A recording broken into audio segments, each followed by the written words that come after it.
Hello students, आज हम chapter 6 lines and angles जो कि क्लास 9th मैथ्स में है वो हम डिस्कस करने जा रहे हैं। सबसे पहले इसमें आपको ध्यान रखना है, आपका फर्स्ट पॉइंट है इसमें कोलिनियर पॉइंट्स। कोलिनियर पॉइंट्स का मतलब आप सबको पता भी होगा, वैसे मैं एक बार आपको रिवाइज करा देता हूँ। जब तीन या तीन से ज़्यादा पॉइंट्स एक ही लाइन पे लाई करते हैं तो हम उसे कोलिनियर पॉइंट्स कहते हैं। अगर सपोज तीन पॉइंट्स एक लाइन पे लाई नहीं कर रहे हैं तो हम उन्हें क्या कहते हैं? Non collinear points. Clear? For example A B C, suppose ये तीनों एक ही लाइन में लाई कर रहे हैं तो इन्हें हम कोलिनियर पॉइंट्स कहेंगे। Non collinear point suppose A B and C. Clear? तो ये आपका ए बी सी, यहाँ पर आपकी एक स्ट्रेट लाइन नहीं है सेकंड, सो ये नॉन कोलिनियर पॉइंट्स हो गए आपके। नाउ एंगल्स के बारे में आप सबको पता होगा। एंगल्स में दो आर्म्स होती हैं और एक वर्टेक्स होती है। सपोज इस एंगल का नेम आपका एक्स वाई जेड है। क्लियर? और वो कैसे? क्योंकि वाई पर आपका एंगल फॉर्म हो रहा है तो इस एंगल को हम एंगल एक्स वाई जेड बोलते हैं। क्लियर? जहाँ भी एंगल फॉर्म हो रहा होता है वो पॉइंट हमारा इन बिटवीन आता है। तो दो आर्म्स एंगल्स की कौन सी हैं? X Y and Y Z. And vertex आपका कौन सा है? That is Y. Clear? Now अब टाइप्स ऑफ एंगल्स की अगर हम बात करें तो टाइप्स ऑफ एंगल्स में आप सबने इन प्रीवियस क्लासेस पढ़ा हुआ है। एक्यूट एंगल जो कि लेस देन 90 डिग्री होता है, नहीं इन बिटवीन 0 to 90 डिग्री, 0 से बड़ा होता है एंड लेस देन 90 होता है अगर आपका एंगल, तब हम उसे एक्यूट एंगल बोलते हैं। क्लियर? देन उसके बाद राइट एंगल जो कि इक्वल्स टू 90 डिग्री होता है। देन ऑब्ट्यूस एंगल जो कि ग्रेटर देन 90 होता है, angle greater than 90 but less than 180। Clear? Now उसके बाद ऑब्ट्यूस के बाद आपका क्या आता है? Straight angle which is equals to 180 degree. Then reflex angle जो कि 180 से ज़्यादा होता है, more than 180 but less than 360।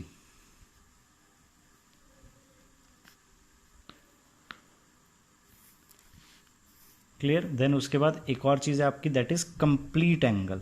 Complete angle हम बोलते हैं 360 डिग्री को। क्लियर? ये चीज़ें बेटा आप सबको टाइप्स ऑफ एंगल्स। नाउ अब मोस्ट इंपॉर्टेंट पॉइंट्स आपके further, that is complementary angles. Complementary angles क्या होते हैं? देन जब किसी दो एंगल्स का सम 90 डिग्री होता है तब हम उनको कॉम्प्लीमेंट्री एंगल्स बोलते हैं। फॉर एग्जाम्पल कि सपोज एक एंगल 35 डिग्री है एंड एक एंगल 55 डिग्री है। सो इन दोनों का अगर हम सम करें तो इनका सम 90 बनेगा। So that is these angles are complementary angles. Same way next point आपका सप्लीमेंट्री एंगल्स। सप्लीमेंट्री एंगल्स क्या होते हैं? जब दो एंगल्स का सम अगर 180 डिग्री बन रहा है तो हम उनको सप्लीमेंट्री एंगल्स बोलेंगे। फॉर एग्जांपल वन एंगल आपका सपोज 70 डिग्री है एंड सेकेंड एंगल 110 डिग्री है, तो इनका सम हो जाएगा आपका 70 प्लस 110, दैट इज 180 डिग्री। तो these are supplementary angles. Clear?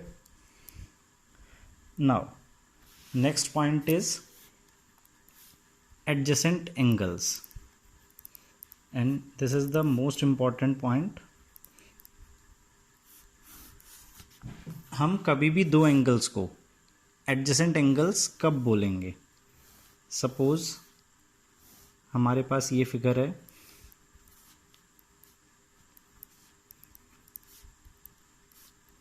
यहाँ पे आपकी O A, O B and O C rays हैं।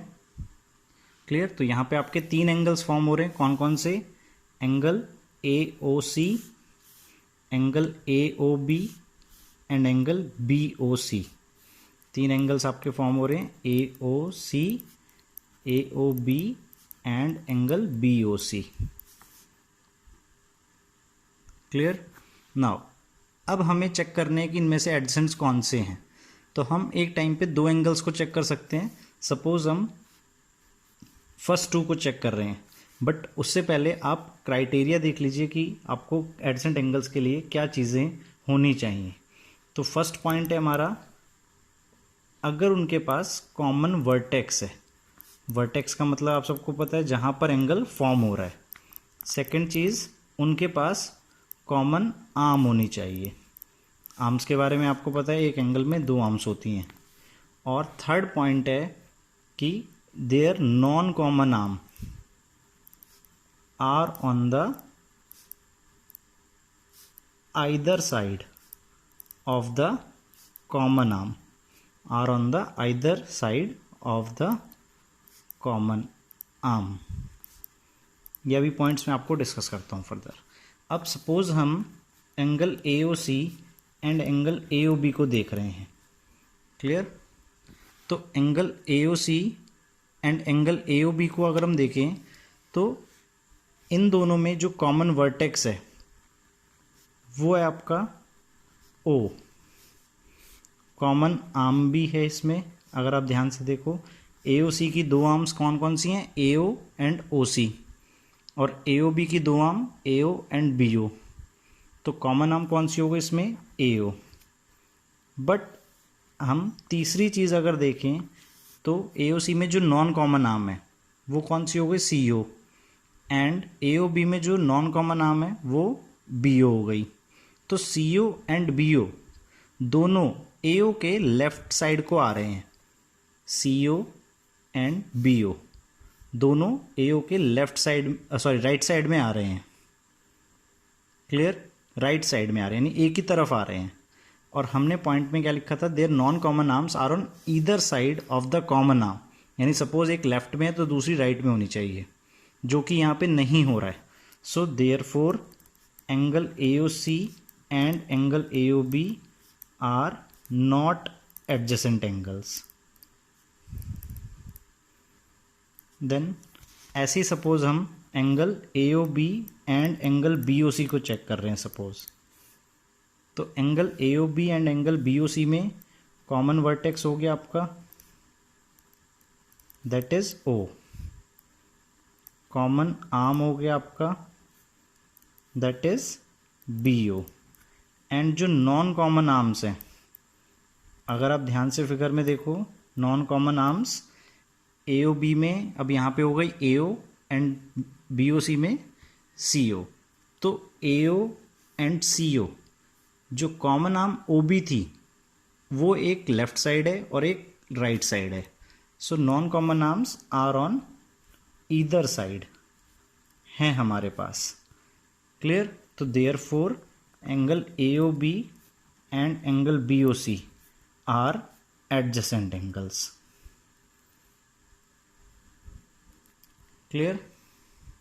ये चीज़ आप सबको बेटा एक बार दोबारा देख लो, हमने क्या कहा एडजेसेंट एंगल्स के लिए हमारे को 3 चीज़ें चाहिए। That is first common vertex होना चाहिए, सेकंड कॉमन आर्म होनी चाहिए, एंड थर्ड पॉइंट उनकी जो नॉन कॉमन आर्म्स हैं वो आइदर साइड होनी चाहिए कॉमन आर्म्स के, कॉमन आर्म के। क्लियर बेटा? नाउ फर्दर अब टॉपिक आ रहा है आपका linear pair of angles. So linear pair of angles में हम क्या देखते हैं कि जब आपके 2 adjacent angles, if 2 adjacent angles मिलके एक स्ट्रेट लाइन बना रहे हैं, 2 adjacent angles makes a straight line, तब हम उन्हें then we called them linear pair of angles.